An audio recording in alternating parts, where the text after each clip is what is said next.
देखिए बच्चों, यूनिट 3 वैद्युत रसायन हमारी समाप्त हो चुकी है और आज हम इसके अभ्यास प्रश्नों पर चर्चा करेंगे। तो देखिए प्रश्न नंबर 1 क्या है। देखिए बच्चों, प्रश्न नंबर 1, निम्नलिखित धातुओं को उस क्रम में व्यवस्थित कीजिए जिसमें वे एक दूसरे को उनके लवणों के विलयनों में से प्रतिस्थापित करती है। तो देखिए कौन कौन सी धातुओं को हमें क्रम में व्यवस्थित करना है। एल्यूमिनियम, कॉपर, आयरन, मैग्नीशियम एवं जिंक। अब देखिए बच्चों इसका आंसर क्या होगा। देखिए दी गई धातुओं का एक दूसरे को उनके लवणों के विलयनों में से प्रतिस्थापित करने का क्रम निम्न है। देखिए क्या क्रम होगा, पहले मैग्नीशियम, फिर एल्यूमिनियम, फिर जिंक, फिर आयरन और फिर क्या है, कॉपर। और देखिए बच्चों जो हम लोगों ने ये क्रम लिखा है ये इनकी क्रियाशीलता का घटता क्रम है। अब देखिए, अब आप लोगों के दिमाग में ये आया होगा कि ये जो क्रियाशीलता का जो ये क्रम है वो हमें कहाँ से पता लगता है। देखिए बच्चों, क्रियाशीलता का ये क्रम हमें पता लगता है विद्युत रासायनिक श्रेणी से। भाई हमने विद्युत रासायनिक श्रेणी पढ़ी है और हम लोगों ने उसमें जो इलेक्ट्रोड के जो युग्म थे या ये कह सकते हैं जो रेडॉक्स युग्म थे उनके हम लोगों ने मानक अपचयन विभव के बारे में पढ़ा है। तो अगर देखा जाए तो देखिए यहाँ पे जो मैग्नीशियम है उसका मानक अपचयन विभव अधिक ऋणात्मक होता है, फिर एल्यूमिनियम का उससे कम ऋणात्मक। कहने का मतलब है कि अगर magnesium, aluminium, zinc, iron, copper, अगर हम मैग्नीशियम से इधर कॉपर की तरफ जा रहे हैं तो इनकी क्रियाशीलता लगातार क्या होती जा रही है, घटती जा रही है। क्लियर है। चलिए प्रश्न नंबर 2 क्या है।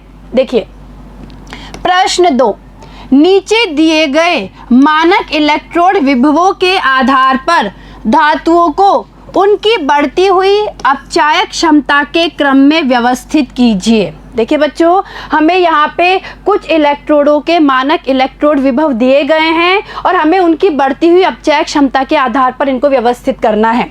देखिए K+/K, इसके लिए जो हमें दिया गया है मानक इलेक्ट्रोड विभव वो दिया हुआ है -2.93 वोल्ट।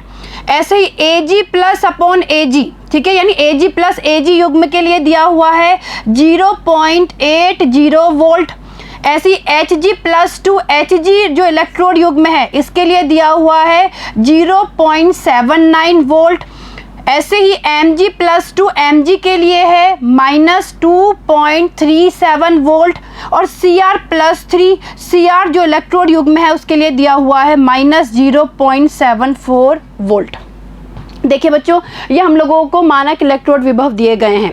अब देखिए आप लोगों को ये पता है कि जैसे जैसे मानक इलेक्ट्रोड विभव का मान जितना अधिक ऋणात्मक होता है उतना ही हमारे जो रेडॉक्स युग्म है उसकी अपचायक क्षमता भी क्या होती है, ज़्यादा होती है। क्लियर है। देखिए बच्चों वापस ध्यान दीजिएगा, ये कहा जाता है कि मानक अपचयन विभव का मान जितना अधिक ऋणात्मक होता है उस इलेक्ट्रोड युग्म की अपचायक क्षमता उतनी ही क्या होती है, ज़्यादा होती है। अगर आप लोग ध्यान से इसे देखेंगे तो यहाँ पे सबसे अधिक जो ऋणात्मक है वो किसका है, भाई मानक इलेक्ट्रोड विभव किसका ऋणात्मक है, इसका, यानी फर्स्ट नंबर पे इसकी अपचायक क्षमता सबसे ज़्यादा होगी। क्लियर है।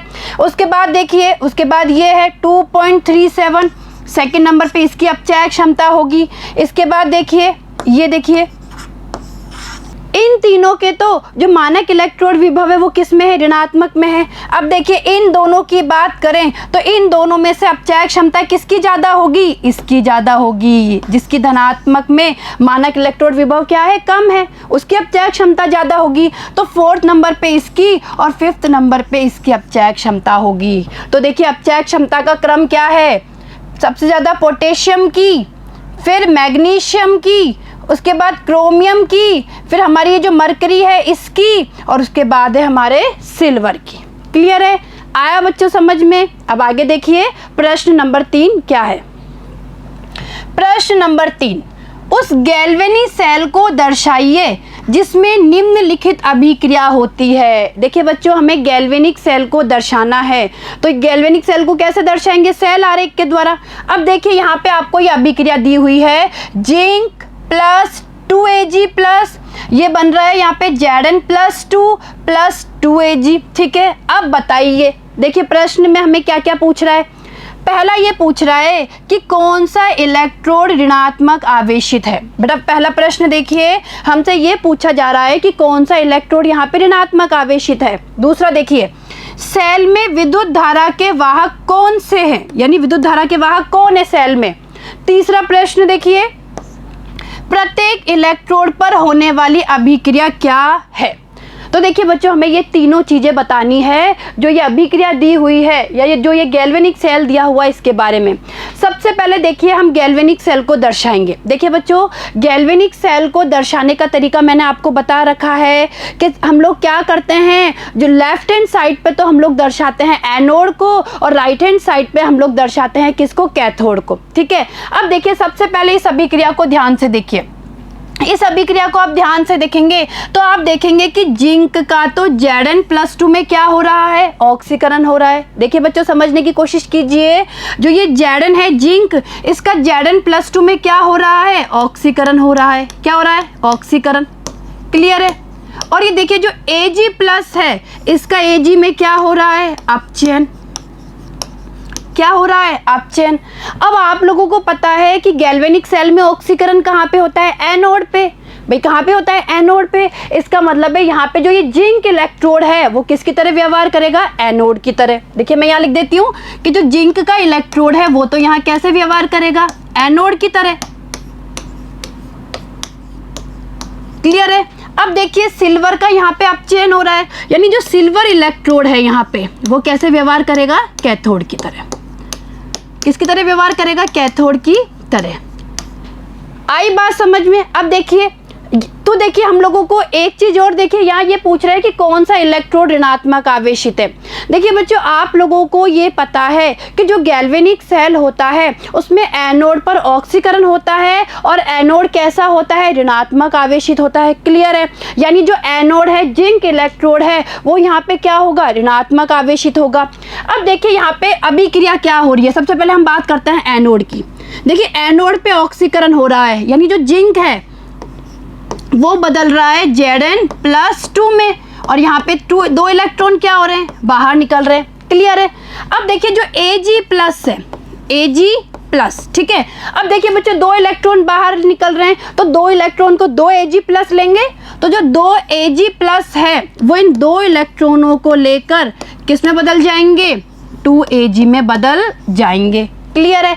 तो अब ध्यान से देखिए, ये हमारी एनोड की अभिक्रिया हो गई जहां पे हो रहा है ऑक्सीकरण, जहां पे क्या हो रहा है, ऑक्सीकरण। और ये हमारी अभिक्रिया कौन सी हो गई, कैथोड की अभिक्रिया हो गई जहां हो रहा है अपचयन। ठीक है, यहाँ तो हो रहा है अपचयन, और इसको देखेंगे तो ये अभिक्रिया कौन सी हो गई, ये वाली अभिक्रिया हमारे ऑक्सीकरण की। क्लियर है। तो इससे आपको ये चीज समझ में आई कि यहाँ पे कौन सा इलेक्ट्रोड ऋणात्मक आवेशित है। देखिए बच्चों, यहाँ पे जिंक इलेक्ट्रोड ऋणात्मक आवेशित है। क्यों, क्योंकि जिंक पे ऑक्सीकरण हो रहा है। क्लियर है। सेल में विद्युत धारा के वाहक कौन है, तो सेल में विद्युत धारा के वाहक यहाँ पे कौन है, जो ये इलेक्ट्रॉन निकल रहे हैं। प्रत्येक इलेक्ट्रोड पे होने वाली अभिक्रिया, लीजिए भाई, इलेक्ट्रोड पे होने वाली अभिक्रिया भी हम लोगों ने देख ली कि देखिए एनोड पे तो इस तरीके से ऑक्सीकरण हो रहा है, कैथोड पे इस तरीके से क्या हो रहा है, अपचयन हो रहा है। अब देखिए हमें यहाँ पे गैल्वेनिक सेल को दर्शाना भी है। भाई सबसे पहले यही तो पूछ रहा है कि उस गैल्वेनिक सेल को दर्शाइए जिसमें ये अभिक्रिया होती है। तो देखिए गैल्वेनिक सेल को हम कैसे दर्शा सकते हैं, इसको देखिए, जिंक ये किस विलयन में है, Zn+2 के विलयन में है। ठीक है। अब देखिए ये तो हो गया सॉलिड, और ये हमें पता है ये एक्वस फॉर्म में है, ये जो आयन है वो एक्वस फॉर्म में है। ठीक है। अब ये देखिए यहाँ आ जाएगा Ag+,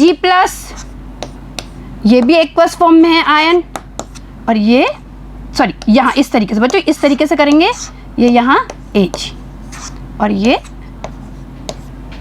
ठीक है। तो ये हमने क्या दर्शा दिया, ये हमने हमारे जो गैल्वेनिक सेल है उसके सेल आरेख को दर्शा दिया। क्लियर है। अब देखिए आंसर एग्जाम में कैसे लिख के आएंगे। देखिए, दी गई अभिक्रिया के आधार पर गैल्वेनिक सेल को निम्न प्रकार से दर्शाया जा सकता है। देखिए बच्चों, इस तरीके से मैंने जस्ट अभी आपको समझाया है। इधर देखिए, मैंने आपको ये सेल को दर्शाने का तरीका बताया था कि इस तरीके से हम हमारे सेल को दर्शाएंगे। तो देखिए हमारा आंसर हो गया कि सेल को किस प्रकार दर्शाएंगे, इस तरीके से हम सेल को दर्शाएंगे। ठीक है।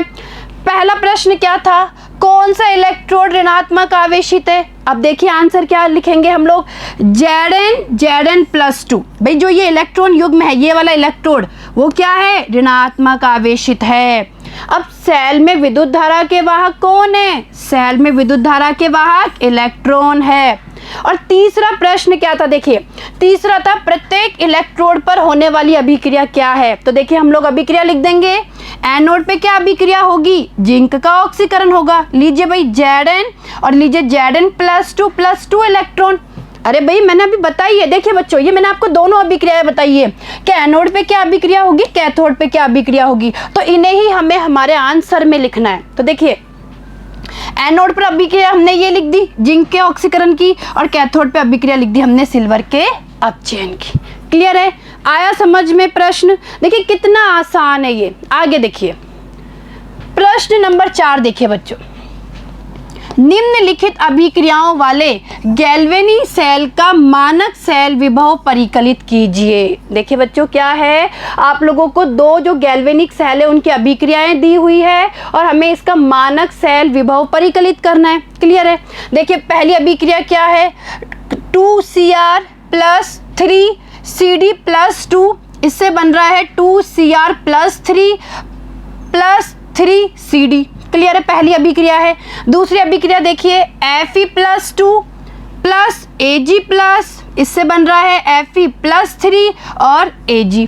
क्लियर है? ये दोनों हमारी अभिक्रियाएं हैं। अब देखिए उपरोक्त अभिक्रियाओं के लिए डेल आर जी नोट यानी मानक गिब्स ऊर्जा हमें ज्ञात करनी है। डेल आर जी नोट एवं साम्य स्थिरांकों की भी गणना कीजिए। तो देखिए बेटा इस प्रश्न में हमसे क्या क्या पूछा है, एक तो पूछ लिया हम लोगों से मानक सेल विभव ज्ञात कीजिए, ई नोट सेल ज्ञात कीजिए। दूसरा ये डेल आर जी नोट जो मानक गिब्स ऊर्जा है ये ज्ञात कीजिए, और एक जो साम्य स्थिरांक के है वो ज्ञात कीजिए। यानी 3 चीजें हम लोगों से पूछ ली इस प्रश्न में। अब देखिए हम लोग कैसे करेंगे। सबसे पहले जो हमें ये दोनों अभिक्रियाएं दी हुई है, देखिए बच्चों जो ये दोनों अभिक्रियाएं दी हुई है, इन अभिक्रियाओं को हमें ध्यान से देखना है और ये पता करना है सबसे पहले कि यहाँ पे एनोड की तरह कौन व्यवहार कर रहा है और कैथोड की तरह कौन व्यवहार कर रहा है। क्लियर है? ये आप बहुत आसानी से पता कर सकते हैं क्योंकि मैंने आपको बताया था कि गैल्वेनिक सेल में जो एनोड होता है, एनोड पे क्या होता है, ऑक्सीकरण होता है। तो देखिए सबसे पहले हम इस पहली अभिक्रिया की बात करते हैं। देखिए बच्चों इस फर्स्ट अभिक्रिया को अगर आप ध्यान से देखेंगे तो देखिए यहाँ पे ये क्रोमियम है, क्रोमियम है, ये बदल रहा है Cr+3 में। इधर देखिए मैं आपको इधर समझा रही हूँ, पहले जो पहला है उसका क्रोमियम है वो क्रोमियम बदल रहा है Cr+3 में, बदल रहा है ना बेटा Cr+3 में। इसका मतलब क्रोमियम का तो यहाँ पे क्या हो रहा है, ऑक्सीकरण। क्या हो रहा है, ऑक्सीकरण। ठीक है, इसका मतलब है जो ये इलेक्ट्रोड है, जो ये क्रोमियम वाला इलेक्ट्रोड है वो किस तरीके से व्यवहार करेगा, एनोड की तरह व्यवहार करेगा। क्लियर है? अब देखिए ये हम लोग देखें यहाँ पे जो कैडमियम है Cd+2 है। देखिए बच्चों जो Cd+2 है ये बदल रहा है Cd में, किसमें, Cd में। यानी इसका क्या हो रहा है, यहाँ पे अपचयन हो रहा है, इसका क्या हो रहा है, अपचयन हो रहा है। ठीक है, यानी ये वाला जो इलेक्ट्रोड है कैडमियम वाला, ये इलेक्ट्रोड व्यवहार करेगा किसकी तरह, कैथोड की तरह। अब देखिए बच्चों जब ये क्रोमियम है और क्रोमियम Cr+3 के रूप में बदल रहा है, कहने का मतलब है इसमें से कितने इलेक्ट्रॉन बाहर निकल रहे हैं, 3 इलेक्ट्रॉन बाहर निकल रहे हैं। तो मैं यहाँ जोड़ दूंगी +3 इलेक्ट्रॉन। ठीक है, अब देखिए आप लोग ध्यान से देखिए कैडमियम+2 कैडमियम में बदल रहा है, यानी ये कितने इलेक्ट्रॉन ग्रहण करेगा, ये इलेक्ट्रॉन करेगा 2 इलेक्ट्रॉन। क्लियर है? यानी Cd+2 जब 2 इलेक्ट्रॉन ग्रहण करेगा तो बदल जाएगा कैडमियम में। तो देखिए अब आप ध्यान से देखिए, हमें ये पता लग गया कि जो ये इलेक्ट्रोड युग्म होगा ये तो व्यवहार करेगा एनोड की तरह, और ये इलेक्ट्रोड युग्म व्यवहार करेगा यहाँ पे किसकी तरह, कैथोड की तरह। क्लियर है? अब देखिए बच्चों सबसे पहले हम लोग यहाँ पे ई नोट सेल ज्ञात करेंगे। ई नोट सेल हमें ज्ञात करना है। देखिए कैसे करना है, सबसे पहले देखिए ई नोट सेल के लिए हमें पता है कि ई नोट सेल बराबर होता है ई नोट कैथोड माइनस ई नोट एनोड। ये हम लोग पढ़ के आए हैं। वापस देखिए बच्चों जो ई नोट सेल होता है वो ई नोट कैथोड माइनस ई नोट एनोड के बराबर होता है। कहने का मतलब है कि हम क्या करेंगे, ई नोट सेल ज्ञात करने के लिए, ई नोट सेल ज्ञात करने के लिए हम ई नोट Cd+2 Cd जो युग्म है, यानी कहने का मतलब है जो कैडमियम इलेक्ट्रोड है उसका जो मानक इलेक्ट्रोड विभव है उसमें से हम क्या माइनस कर देंगे, जो हमारा क्रोमियम है, देखिए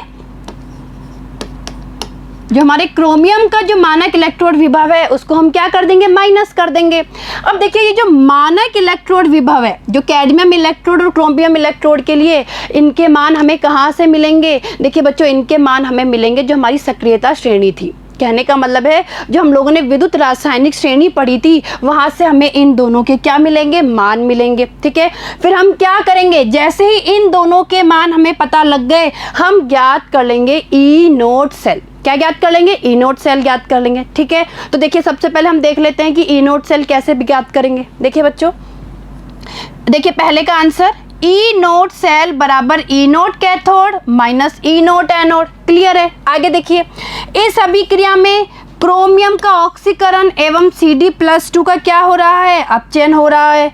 अतः क्रोमियम एनोड की तरह तथा कैडमियम कैथोड की तरह व्यवहार करेंगे। ठीक है भाई, मैंने आपको ये चीज़ समझा दी है। अब मैं आपको ये बता रही हूँ कि एग्जाम में आप कैसे इसका आंसर लिख के आएंगे। क्लियर है, तो आप सबसे पहले ये लिख के आएंगे। अब आगे देखिए, अतः ई नोट सेल बराबर ये हो जाएगा ई नोट Cd+2 Cd में से ई नोट Cr+3 Cr को माइनस कर देंगे। अरे भाई मैंने अभी आपको बताया था ना, ये देखिए ये चीज़ मैंने आपको बताई है कि ई नोट सेल पता करने के लिए हम क्या करेंगे, जो कैडमियम इलेक्ट्रोड का मानक इलेक्ट्रोड विभव है उसमें से जो क्रोमियम के इलेक्ट्रोड का मानक इलेक्ट्रोड विभव है उसको माइनस कर देंगे। लीजिए भाई, वही तो यहाँ पे लिखा हुआ है।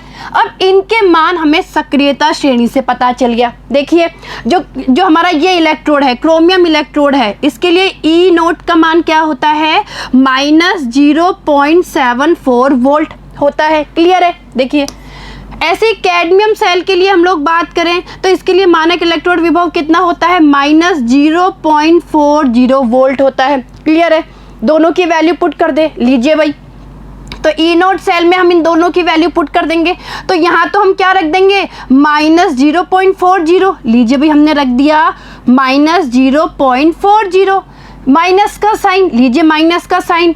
अब हम यहाँ पे वैल्यू पुट करेंगे इसकी, क्रोमियम इलेक्ट्रोड के मानक इलेक्ट्रोड विभव की, और ये वैल्यू कितनी है, -0.74। तो लीजिए ब्रैकेट में हमने ले लिया -0.74। क्लियर है। अब जैसे ही ब्रैकेट खोलेंगे माइनस माइनस प्लस हो जाएगा। लीजिए हमारा ये हो जाएगा। ठीक है, यानी -0.40 प्लस 0.74 और सॉल्व करेंगे तो हमारे पास देखिए ई नोट सेल का मान क्या आया, 0.34 वोल्ट। देखिए बच्चों, हमारे लिए जो ई नोट सेल निकल के आया है वो निकल के आया है 0.34 वोल्ट। आ गया निकल के। लीजिए भाई, हमने जो पहली अभिक्रिया हमें दी हुई थी उसके लिए हमने ई नोट सेल का मान तो ज्ञात कर लिया। अब हमें दूसरा क्या ज्ञात करना है, हमें डेल आर जी नोट ज्ञात करना है, हमें के बी ज्ञात करना है। अब ध्यान दीजिए बच्चों, आप लोगों को पता है कि डेल आर जी नोट बराबर होता है -NF ई नोट सेल के, होता है ना, ये हम लोग पढ़ के आए हैं भाई। डेल आर जी नोट जो होता है वो -NF ई नोट सेल के बराबर होता है। क्लियर है।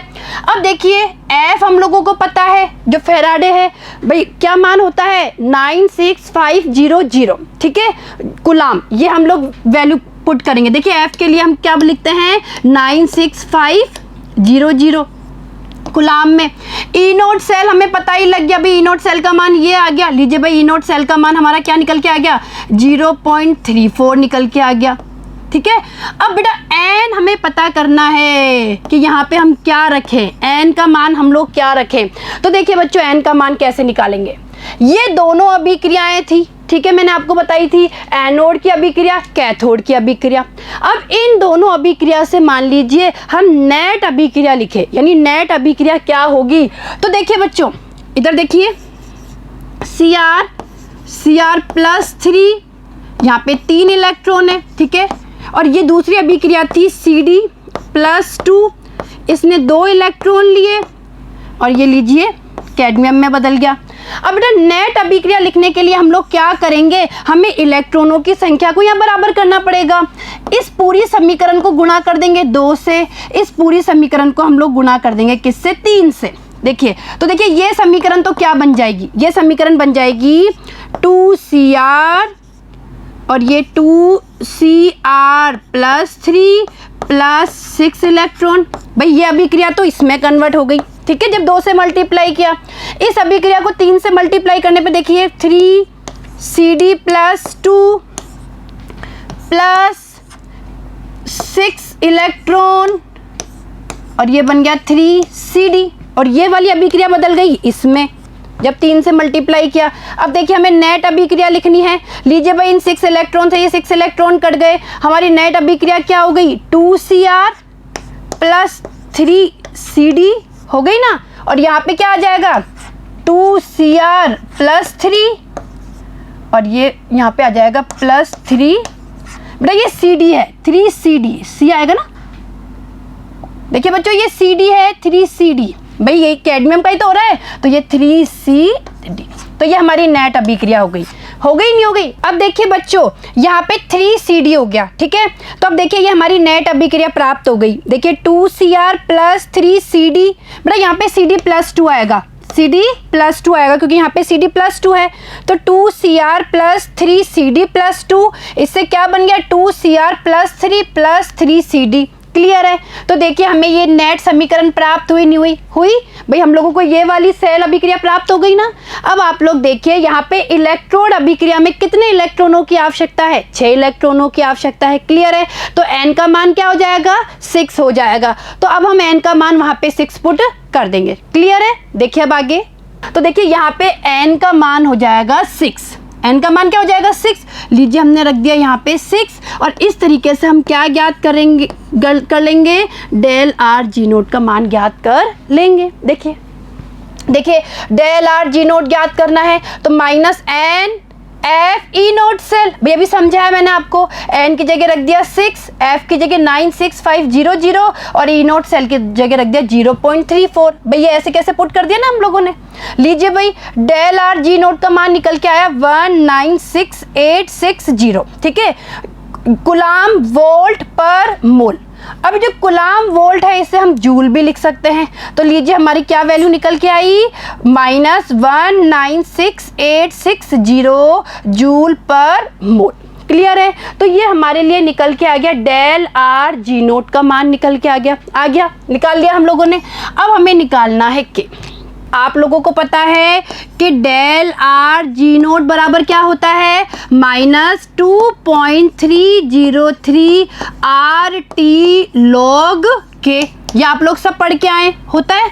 अब देखिए यहाँ पे डेल आर जी नोट हम लोगों ने पता कर लिया पता। आर का मान क्या होता है 8.314 जूल पर केल्विन पर मोल होता है। टी हो गया 298 केल्विन। और इस तरीके से हम log K का मान ज्ञात कर लेंगे और फिर इस log K से हम K ज्ञात कर लेंगे। क्लियर है। देखिए कैसे करना है। लीजिए भाई डेल आर जी नोट बराबर -2.303 RT log K। आर का मान पता ही है 8.314 जूल पर केल्विन पर mole, temperature 298 kelvin. Del R G naught हमने निकाल ही लिया। देखिए निकाला था ना हम लोगों ने डेल आर जी नोट का मान। चलिए वैल्यू पुट कर देते हैं। कर दी वैल्यू पुट। अब वैल्यू रखने के बाद में जब हम इसे सॉल्व करेंगे तो हमारे पास क्या निकल के आएगा -5705.8 log K, ये निकल के आएगा। ठीक है। अब हमें log K ज्ञात करना है।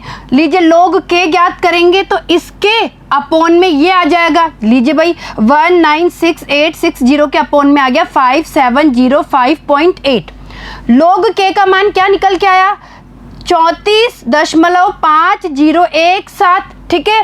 लीजिए भाई अब हमें K ज्ञात करना है तो हम इस पूरी यूनिट का क्या कर देंगे एंटी लॉग कर देंगे। और जैसे ही पूरी यूनिट का एंटी लॉग करेंगे हमारे पास साम्य स्थिरांक K का मान निकल के आएगा 3.1 गुणा 10 की घात 34। ठीक है। तो देखिए बच्चों हम लोगों ने क्या निकाल लिया, इस तरीके से हमने K यानी साम्य स्थिरांक का मान क्या कर लिया ज्ञात कर लिया। क्लियर है। तो ये पहला आपको समझ में आया होगा। अब देखिए दूसरा क्या है। अब देखिए बच्चों हम दूसरी अभिक्रिया समझ लेते हैं। देखिए प्रश्न की तरफ चलते हैं पहले हम लोग।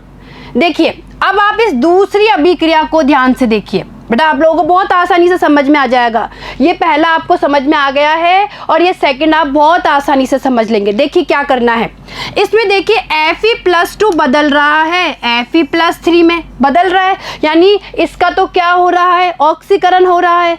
और इसी तरीके से Ag+ बदल रहा है, किसमें, Ag में बदल रहा है, यानी इसका क्या हो रहा है, अपचयन हो रहा है। कहने का मतलब है ये वाला जो इलेक्ट्रोड है, जो लोहे वाला या आयरन वाला जो इलेक्ट्रोड है वो तो यहाँ पे एनोड की तरह व्यवहार करेगा, और जो सिल्वर का इलेक्ट्रोड है वो यहाँ पे कैसे व्यवहार करेगा, कैथोड की तरह व्यवहार करेगा। तो ये बात समझ में आई। अब देखिए जिस तरीके से हमने इस प्रश्न को सॉल्व किया था, इस पहले वाले को, इसी तरीके से इस दूसरे को भी सॉल्व करेंगे। तो देखिए बच्चों नजर डालिएगा, इस अभिक्रिया में Fe+2 का Fe+3 में ऑक्सीकरण तथा Ag+ का Ag में अपचयन हो रहा है। क्लियर है, देखिए आगे। अतः Fe का एनोड तथा Ag का क्या होगा, यहाँ पे कैथोड होगा। अब हमें ई नोड सेल ज्ञात करना है। तो देखिए बच्चों ई नोड सेल के लिए हम लोग क्या करेंगे, जो ई नोड कैथोड है उसमें से ई नोड एनोड को क्या कर देंगे, माइनस कर देंगे। क्लियर है, देखिए तो क्या हो जाएगा, ई नोड सेल बराबर ई नोड Ag+Ag माइनस ई नोड Fe+3 Fe+2। ठीक है, अब देखिए इन दोनों के मान हमें कहाँ से मिलेंगे, सक्रियता श्रेणी से मिलेंगे। तो देखिए ई नोट Ag+Ag के लिए जो मानक इलेक्ट्रोड विभव होता है वो कितना होता है, 0.80 वोल्ट। क्लियर है, इसी तरीके से देखिए अगर इसकी बात करें ई नोट Fe+3 और Fe+2 इलेक्ट्रॉन युग्म के लिए, तो इसके लिए मानक इलेक्ट्रोड विभव होता है 0.77 वोल्ट। क्लियर है, अब देखिए इन दोनों वैल्यू को पुट करके हम ई नोट सेल के मान को क्या कर लेंगे, ज्ञात कर लेंगे। क्लियर है, देखिए आगे लीजिए हमने वही कर दिया, ई नोट सेल बराबर 0.80, इसमें से माइनस कर दिया 0.77 को, क्या निकल के आया, 0.03 वोल्ट निकल के आ गया। अब देखिए यहाँ पे वही डेल आर जी नोट ज्ञात करना है, डेल जी नोट ज्ञात करना है। तो क्या हो जाएगा, डेल जी नोट बराबर माइनस NF ई नोट सेल हो जाएगा। ठीक है, अब देखिए बच्चों यहाँ पे n बराबर क्या है, 1 है। अगर आप ध्यान से देखेंगे तो यहाँ पे जो अभिक्रिया हो रही है उस अभिक्रिया में केवल एक ही इलेक्ट्रॉन है जो इलेक्ट्रोडिक अभिक्रिया में भाग ले रहा है। तो n बराबर 1 रखते ही लीजिए हमने सारी वैल्यू पुट कर दी वैल्यू पुट। देखिए बच्चों जो यहाँ पे डेल जी नोट है, इस डेल जी नोट को ही डेल आर जी नोट भी कहते हैं, कंफ्यूजन में होने की जरूरत नहीं है। डेल आर जी नोट भी कह सकते हैं या डेल जी नोट भी कह सकते हैं। ठीक है, अब देखिए डेल आर जी नोट निकालना है, तो लीजिए हमने क्या करी, हमने वैल्यू पुट कर दी वैल्यू पुट। अरे भाई n पता लग गया 1 है, f का मान हमें पता ही है 96500 कुलाम में, ई नोट सेल हमने निकाल ही लिया ये। ठीक है, वैल्यू पुट कर दी, क्या निकल के आया हमारे पास, -2895 कुलाम वोल्ट पर मोल निकल के आया। कुलाम वोल्ट को जूल में बदल दिया, भाई कुलाम वोल्ट को जूल भी लिख सकते हैं ना, तो देखिए -2895 जूल पर मोल आ गया।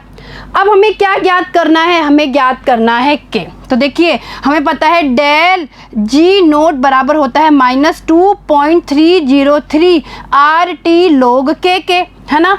ये डेल आर जी नोट जो है, देखिए ये डेल आर जी नोट है, जो डेल जी है, डेल जी नोट भी कह सकते हैं, उसका मान तो ये आ गया, ये हमने मान रख दिया।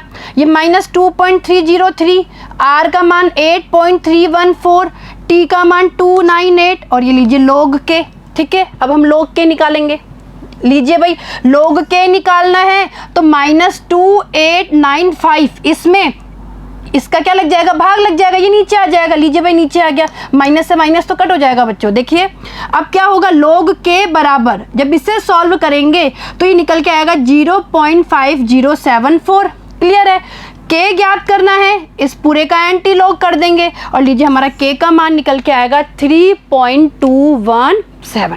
क्लियर है, आई बात समझ में। तो देखिए बच्चों कितना आसान प्रश्न है, बस थोड़ा सा हमें दिमाग लगाना है कि यहाँ पे हमें सबसे पहले ये पता करना है कि किसका ऑक्सीकरण हो रहा है और किसका अपचयन हो रहा है। जैसे ये पता लग गया किसका ऑक्सीकरण हो रहा है, किसका अपचयन हो रहा है, हम सीधा सीधा ज्ञात कर लेंगे कि एनोड कौन है, कैथोड कौन है। और उसके बाद हम लोग सक्रियता श्रेणी से जो इलेक्ट्रोड है उनके मानक इलेक्ट्रोड विभव को ज्ञात करके हम सबसे पहले ई नोड सेल ज्ञात कर लेंगे। क्लियर है, ई नोड सेल ज्ञात करने के बाद हम क्या ज्ञात कर सकते हैं, डेल आर जी नोड ज्ञात कर सकते हैं।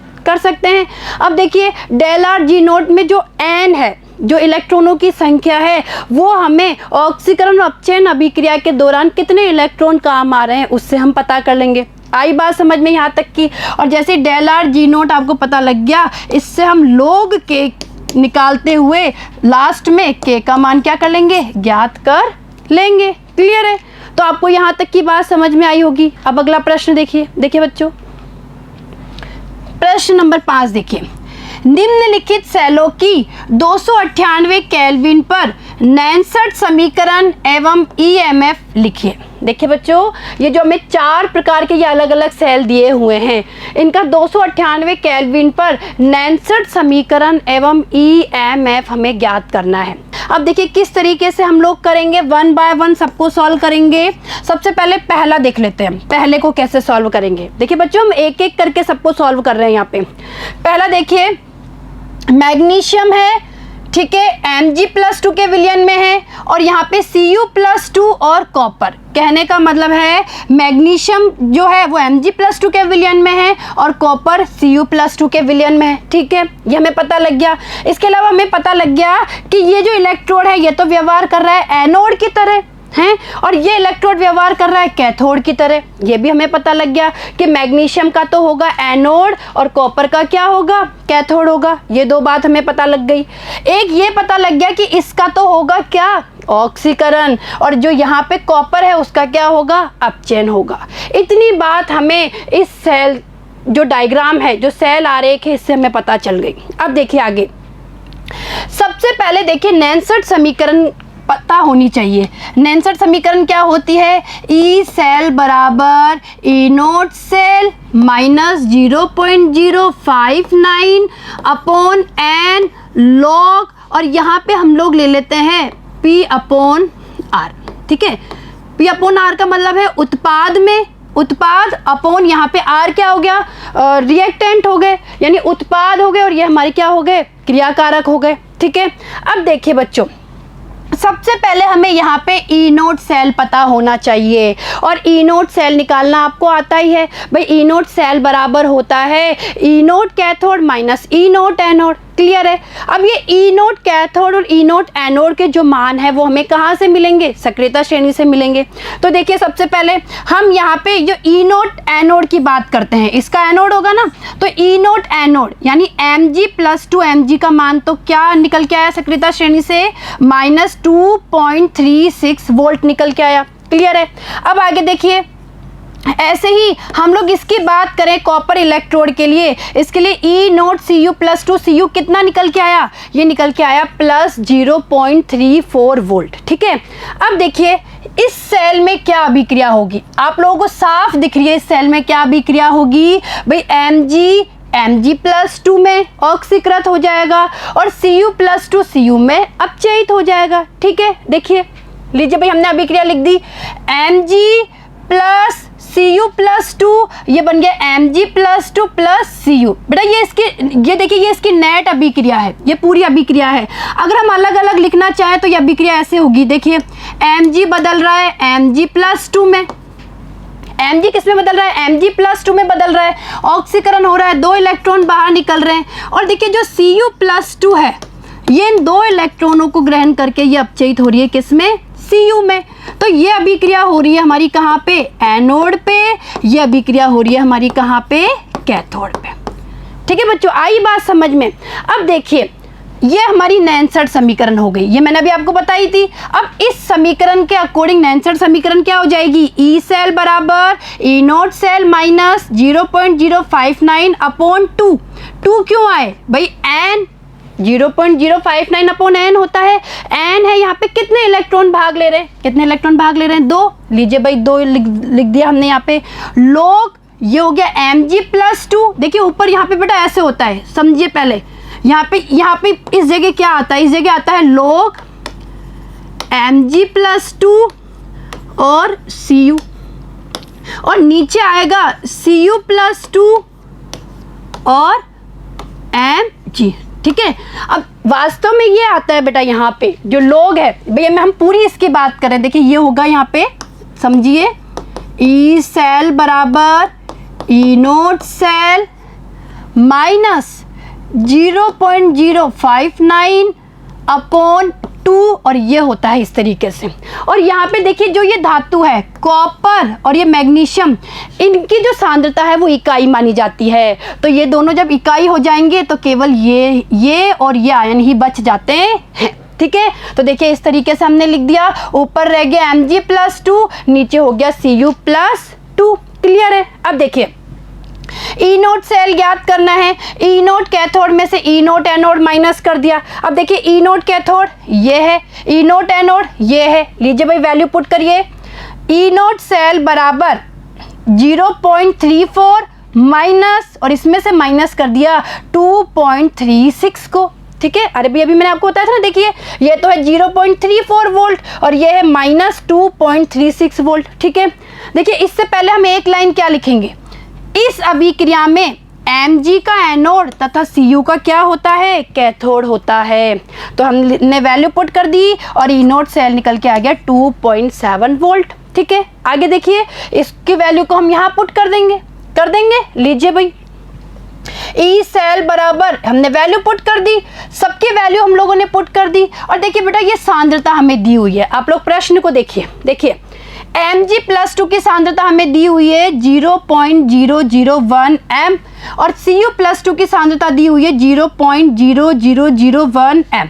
ये हमने सांद्रता रख दी इनकी। लीजिए भाई हमने ये इनकी सांद्रता रख दी। जब सॉल्व किया इनको ये आया log 10 निकल के आएगा यहाँ पे। ठीक है, इस पूरे को जब सॉल्व करेंगे इसको, ये देखिए इसको, तो ये निकल के आएगा log 10 और log 10 का मान हमें पता है 1 होता है।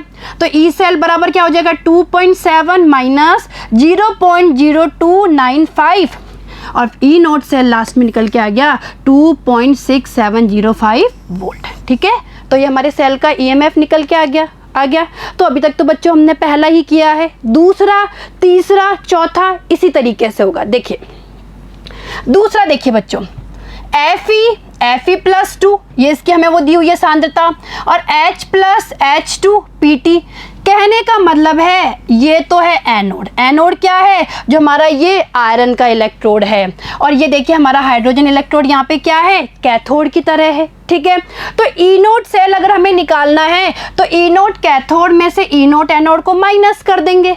अब हम इनके ई नोट जो है इन इलेक्ट्रोडों के, यानी इन इलेक्ट्रोडों के जो मानक इलेक्ट्रोड विभव है वो सक्रियता श्रेणी से ले लेते हैं। लीजिए भाई ई नोट Fe+2 Fe का मान हो जाएगा माइनस 0.44 वोल्ट, और हमें पता है हाइड्रोजन के लिए मानक इलेक्ट्रोड विभव होता है 0। ठीक है, अब इस सेल में क्या अभिक्रिया होगी, देखिए बच्चों Fe+2H+, ये Fe+2 में बदल जाएगा और 2H+ से H2, यानी इसका तो हो गया ऑक्सीकरण और इसका अपचयन। और यहाँ पे इलेक्ट्रॉन कितने चाहिए, n बराबर 2।